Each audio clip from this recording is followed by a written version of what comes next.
धनबाद में नगर निगम की तीसरी बोर्ड बैठक आयोजित की गई।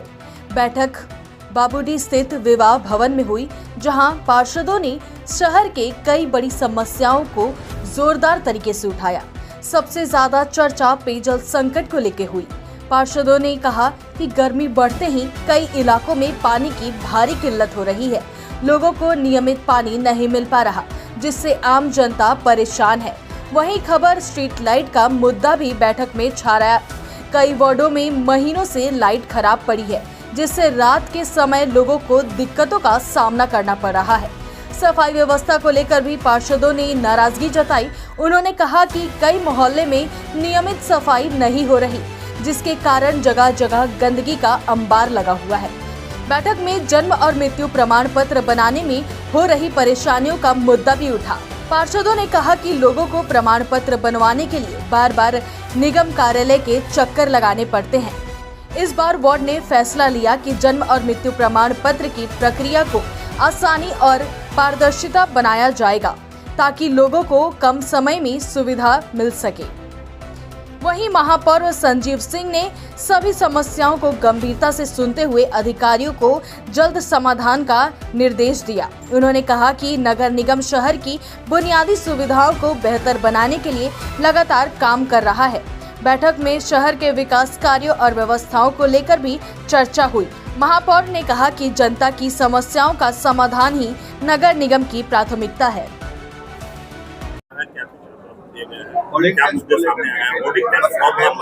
देखिए, अभी आप लोग ये जानते हैं कि पिछली बार ये अखबार के माध्यम से भी और न्यूज़ के माध्यम से आया था कि 10% होल्डिंग टैक्स का बढ़ोतरी किया गया था।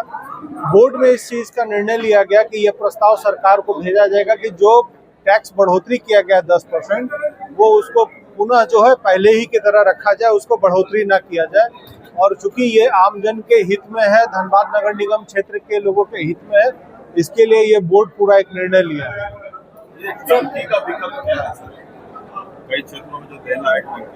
देखिए, हम लोगों ने एक ये तैयारी की है कि जिन क्षेत्रों में जहां बोरिंग की व्यवस्था नहीं है, जहां पानी की व्यवस्था नहीं है, वहां पर एक जल मीनार निर्माण करके वो रेडीमेड एक व्यवस्था होती है, उस पे सिंटेक्स का वो पानी टैंक रहेगा और वहाँ पानी उपलब्ध कराया जाएगा, जहाँ पे लोगों को सुबह शाम पानी दिया जाएगा कि आसपास के क्षेत्रों को लोग जो तत्काल जो है वहाँ पानी मिल सके। इसके लिए ये व्यवस्था की जा रही है। सर, सुपरवाइजर की जो कार्य है, कार्यशैली, उस पर भी सवाल खड़े हुए हैं। तमाम वार्डों के लोगों ने ये शिकायत की है।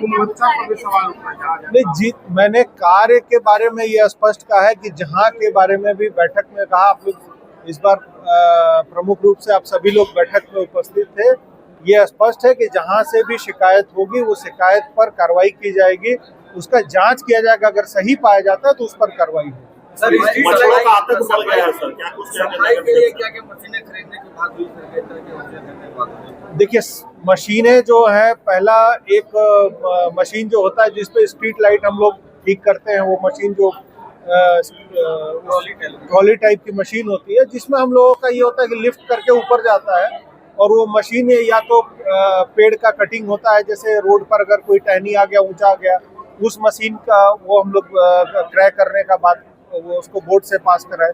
दूसरा एक बड़ा मशीन जो डी वाटरिंग मशीन होता है, जैसे कहीं पे अपार्टमेंट में आप देख रहे हैं कि बारिश के समय में किस तरह से पानी जमा हो जाता है और वो पानी निकालना मुश्किल हो जाता है, वो धीरे धीरे पानी निकलता है।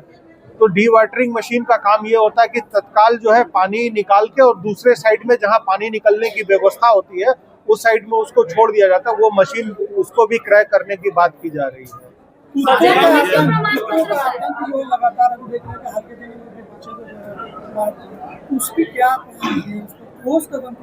उस पे हम लोग बात कर रहे हैं कि उन लोगों को उचित जगह पर जो है कहीं उसको रेस्क्यू करके कहीं रखा जाए या छोड़ा जाए, ताकि शहर में अभी चूंकि एक जानकारी मिली है कि नगर निगम के क्षेत्र में ही एक कुत्ते की वजह से एक बच्चे की मृत्यु हो गई, जान चली गई।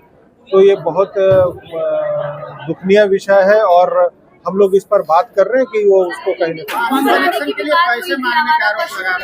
जोन बनाने की भी बात हुई थी, लेकिन आगे कुछ बातें नहीं हो पाई। हम लोगों ने ये जो सांड है, सांड पशु है, उसको यहाँ से ले जाकर हम लोग चकुलिया में एक जगह, वहाँ पे एक सोसाइटी एक है, व्यवस्था है, जहाँ उनसे हम लोगों की बात हुई है। उन्होंने ये कहा है कि आपके यहाँ से अगर वो ट्रांसपोर्ट करके वहाँ व्यवस्था अगर भेज दिया जाता है तो हम लोग उस पशु को वहाँ रखेंगे। तो अगर ऐसा कहीं से आता है तो हम लोग उसको उठा के विधानसभा क्षेत्र का मामला है। 2019 से जो जन्म प्रमाण पत्र बना था 19,000 लगभग, उसका फाइल निगम से गायब है। क्या उसके बारे में कोई जानकारी? ये जानकारी अभी आपके तरफ से दी गई है, और अगर ऐसी घटना हुई है तो उसका हम लोग जांच करेंगे, और जांच करके उस पर जो भी कार्रवाई होगा। सर अंचल वाइज जो करने का मांग कर रहे हैं, प्रमाण पत्र को अंचल वाइज देखिए, अभी ये जो जन्म मृत्यु प्रमाण पत्र अंचल वाइज का ना, हमारा फॉर्म वहीं से बनता है, फॉर्म जमा होता है, लेकिन उसको ठीक है, अभी एक गाइडलाइन जैसे बहुत सारी चीजों को सुगम करने के लिए, जैसे हम कोई भी फॉर्म जब जन्म मृत्यु प्रमाण पत्र का जब भेजते हैं कहीं पे, तो उसमें ये डिटेल नहीं लिखा हुआ रहता है कि किस कारण से इसको रिटर्न किया गया है। हम लोगों ने ये बात की है कि एक फॉर्म तैयार करेंगे जिस कारण से वो जन्म मृत्यु प्रमाण पत्र को रिटर्न किया गया है, डिस्क्वालीफाई किया गया है, उसका विवरण साइड में ही लिखा रहेगा, जिसमें आवेदककर्ता को ये सुविधा होगा कि वो फिर से उसको सुधार करके अप्लाई कर सकते। अगर निगम की बात करें तो सप्लाई कर निगम के द्वारा लगभग कई सौ करोड़ का बस मंगाया गया, तो वो बस की स्थिति क्या है और कहाँ है वो बस, क्योंकि फिर आप लोग लाने के देखिए, जो जितनी पुरानी बसें हैं हम लोगों ने जानकारी उपलब्ध कराई है, जो एक मौखिक जानकारी मिली है और जो डिटेल मिला है, वो बस अभी अब चलने के हालात में नहीं है। बहुत सारी बसें MBI को भी जानकारी दी गई है, अगर MBI के तरफ से अप्रूव किया जाएगा कि वो चलने लायक स्थिति में तो चलाया जाएगा, नहीं तो जो ऐसे जो भौगोलिक स्थिति जो समझ में आ रहा है वो चलने की स्थिति किया जाएगा उसका। अब देखिए, ये चूंकि 10 साल लगभग वो बस का हो चुका है, तो अब रख रखाव में कहाँ कमी आई नहीं आई, अब इसके ऊपर अब जांच का विषय है। कितना बड़ा देखिए, स्ट्रीट लाइट जहाँ पे लगा है और जो फंड निगम के पास है, उसके अनुरूप जहाँ जहाँ पर भी व्यवस्था है उसके हिसाब से निविदा निकाला जाएगा और उस पर हम लोग काम करेंगे। सफाई पे भी हम लोग करेंगे। और सबसे बड़ी बात आपको एक चीज अभी बता देते हैं कि हम लोगों ने एक निर्णय लिया है, पिछले अस्थायी समिति की बैठक में ये तय हुआ था कि पिंक ऑटो का हम लोग वो प्रारूप तैयार करेंगे, जो इलेक्ट्रॉनिक ऑटो होगा, जिसमें सवारी करने वाली महिला भी होगी और जो उसके चालक होंगे वो भी महिला होंगी, और इसको हम लोग करेंगे जिससे रोजगार भी बढ़ेगा। और NURM के तहत जो है हम लोग वहाँ पे जो ट्रेनिंग भी देने का काम करेंगे। बॉडीगार्ड जो देने